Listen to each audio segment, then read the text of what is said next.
Vice Gov, total, nabanggit mo na ang iyong misis. Recently, very in the news kayo mag-asawa. Kumusta kayo ngayong dalawa after the mga... Controversy. Oo. Ayun, mag-asawa pa rin. First muna, madaming bumibilib sa'yo kasi grabe yung support mo sa asawa mo. Ang daming humahanga sa'yo. Reaction mo doon?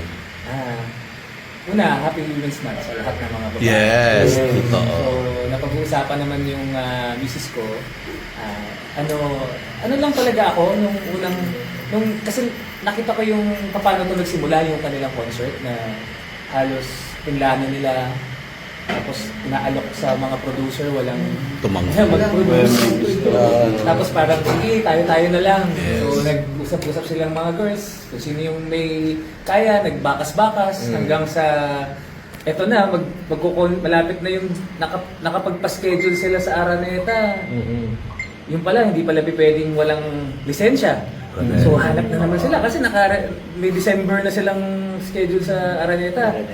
Nakapag-down na sila, hindi pa pala pwedeng mag-concert ang walang license. So ngayon, hanap pa sila. So mabuti may nakita silang ka-partner. So yun yung nagpo-produce sa kanila.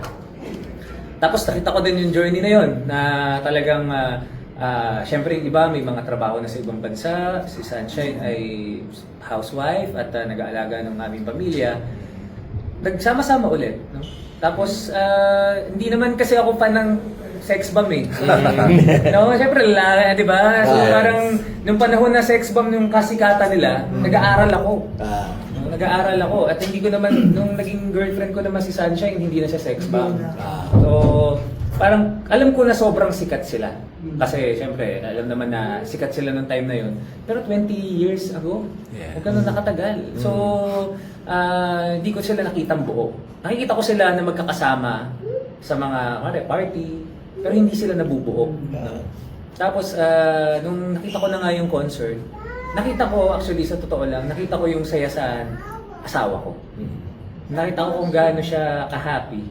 Dahil marami rin pinagdaanan yung asawa ko eh. Sabihin ko, syempre may career yan.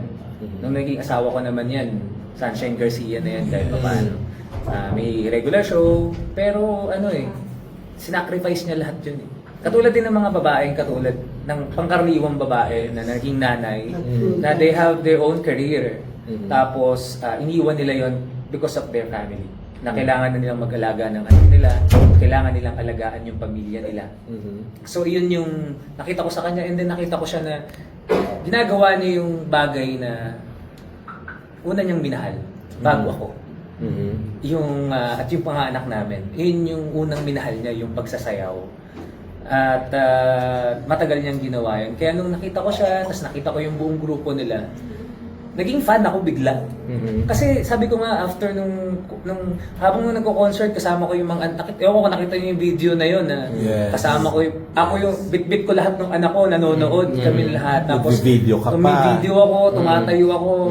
Hindi ko alam na may camera eh. Alam ba't man ako kumbaga hindi ko naman ginagawa yan dahil gusto ko magpapansin doon. Kung gusto ko lang magpapansin, di sumayaw na lang din ako doon sa concert, di ba? Hindi, lumabas yung talagang ganun. Naging fan ako ng asawa ko, naging fan ako ng sex bomb.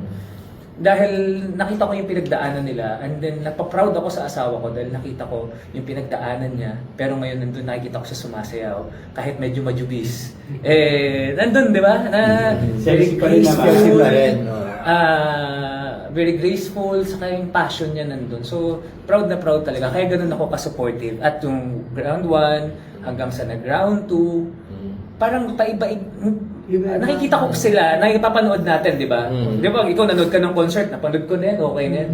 Hindi, iba-ibang emosyon yung nakikita ko every round.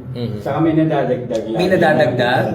Tapos, nakikita ko din yung journey niya.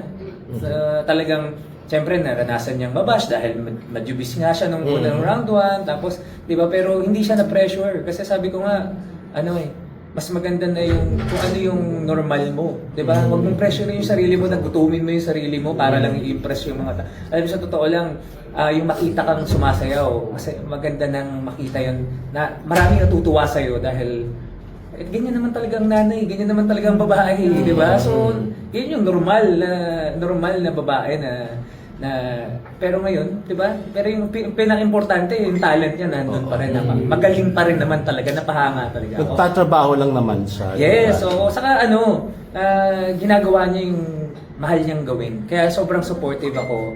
Para ako nanonood ng basketball na ito, tumatayo ako, pumapalakpak, nag-video. Kasi inadun naman din, sa panahon naman na kailangan ko ng suporta, nandyan naman siya. Kasi ako napasok nasa politika na ako. Ilang eleksyon, ilang mga programa ko, everyday nandiyan siya nakasuporta sa akin. So ito naman yung time na ako naman ang sumuporta sa kanya.